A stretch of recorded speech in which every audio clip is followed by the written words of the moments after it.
today I'm answering the question, how do I stop thinking about her?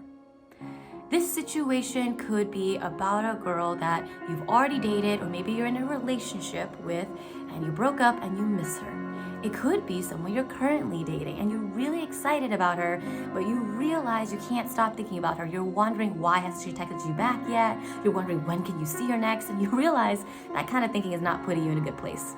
Same thing as if this situation is if you have a crush on someone. Maybe it's a colleague, a friend. You haven't asked her out yet, but you're realizing harping on all these thoughts is really putting you in a bad place. So overall, you're just wondering, how do I stop thinking about her? Because I want these kind of crazy thoughts to stop. So I have the answer to that. And before I get into that, make sure to subscribe to my YouTube channel here. I'm Ruby Love, your dating coach for the good intentioned gentleman.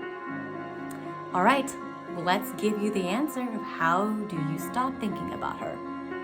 And I'm going to be honest, you can't.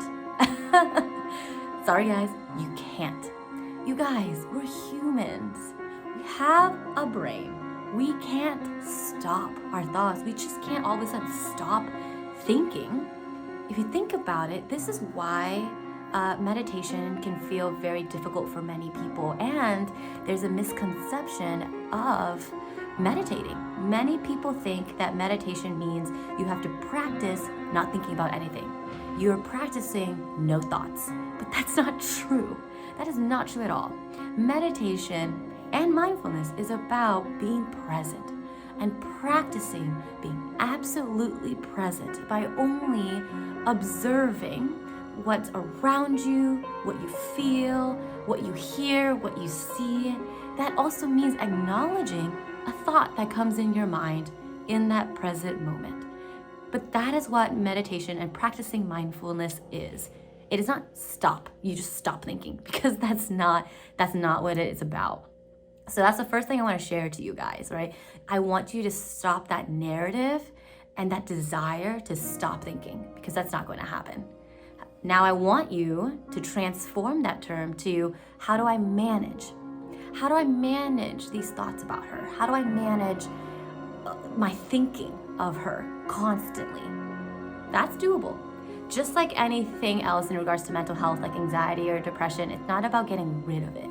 It's about how we manage it in our day-to-day lives so we can still do what we want without feeling hindered by our thoughts. That's what it's really about. So now, with that new mindset of how to manage it, right? Now you're probably wondering to me, okay, Ruby, how do I manage these thoughts?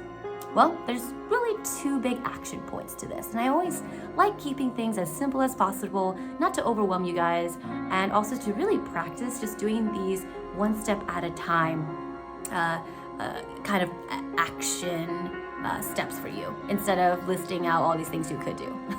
And the first thing is what I mentioned before. Find your own mindfulness practice. It could be journaling, it could be meditating, it could be running, and when you're running, you're really solely focused on the run itself, right? Find a mindfulness practice, find a grounding practice. A grounding practice is simply a behavior you do to snap yourself back into the present moment, right? It could be something as simple as snapping a rubber band on your wrist so that you can just, come back to the present moment. It's like when you're pinched, right? When you're pinched, all you do is think about that. So maybe it's a grounding practice that you need. So if you start to spiral and you start to overthink, use your grounding practice. A lot of my clients have different grounding practices that work for them that doesn't feel weird, but that they'll also remember to do. So figure out some sort of way to practice mindfulness, meditation, or get a grounding practice, because that's what helps kind of control and manage your mind when it starts to spiral out, right? Okay, that's first step. Second step is take action. Take action. We feel empowered when we know what's the next step. And I'm going to take that next step. So it's really talking about two things. It's what is it? What's the next step you can do? And then taking that action.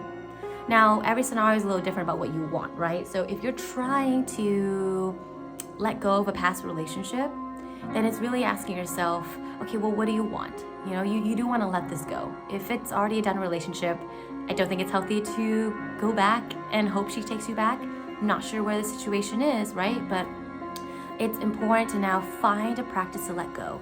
Go to therapy to talk about it, maybe to overcome all of this so that you have closure. You don't need someone else to give you closure. Find closure yourself. If it's someone that you're texting, right, and you're really wanting to go on this date with her, but you're unsure and you're thinking about it a lot, well, take the next step to get to where you want, right? Wait a day for her to respond. If she doesn't respond, what are you gonna do? You're just gonna check in with her. That's it. Stop there. That's your action step, right? Or let's say you have a crush on somebody. What do you want to do? You eventually want to ask her out. Do you feel comfortable in asking her out now? Maybe not. Okay, so first step is that you build rapport with her. See her at the coffee area at your workplace and just start asking her, how's your day? How was your weekend? And build rapport. If you have that rapport, ask her out. And I know that's scary, but that's really the only way to kind of manage your thoughts, because at this point, it's really only because you feel like you don't know what to do. You don't really have control. You don't feel empowered.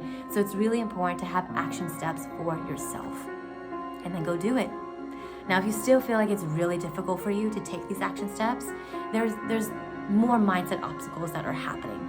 And if that's the case, then click on the link in the bio. You can chat with me so we can figure it out together, or I also have a mindset course that will help you gain the mindset to date successfully. So if you still struggle with any of that, there's resources for you.